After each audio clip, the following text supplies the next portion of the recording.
আসসালামু আলাইকুম প্রিয় দর্শক বন্ধুরা, কেমন আছেন সবাই? আবারও আমি চাপড়ি পিঠার রেসিপি নিয়ে আপনাদের সামনে হাজির হয়ে গেলাম। সুজি আটা, হলুদ গুঁড়ো, কালো জিরে এবং পানির মিশেলে তৈরি এই চাপড়ি পিঠার রেসিপি। এই চাপড়ি পিঠা খেতে যেমন সুস্বাদু তেমনি মজাদার। চাপড়ি পিঠা মূলত মরিচ ভর্তা এবং আলু ভর্তা দিয়ে খাওয়া হয়। এটি অনেক মজা লাগে, অনেকে এটি মাংস দিয়েও খায়। তো যাই হোক, আমি চাপড়ি পিঠা খেতে গিয়েছিলাম টাঙ্গাইলের কোট চত্বর এলাকায়। এই চাপড়ি পিঠা অনেক স্থানেই ভাজা হয়, অনেক জায়গায় তৈরি হয়। সর্বশ্রেণী পেশার মানুষের প্রিয় খাবার এটি। এই চাপড়ি পিঠার ওজন হচ্ছে প্রায় 3 থেকে 3.5 কেজির মতো।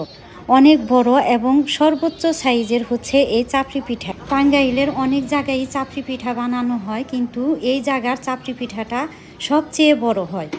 প্রিয় দর্শক বন্ধুরা, আপনাদের আমন্ত্রণ রইল এই চাপড়ি পিঠা খাওয়ার জন্য। দর্শক বন্ধুরা, আমি সময় সুযোগ পেলেই এখানে চাপড়ি পিঠা খেতে আসি, যেমন গতকালকেও আমি এসেছিলাম। তো যাই হোক, আজ এ পর্যন্তই। ভালো থাকবেন সবাই, সুস্থ থাকবেন সবাই, এবং আমার ভিডিওটি কেমন লাগলো কমেন্টস করে অবশ্যই জানাবেন। আল্লাহ হাফেজ।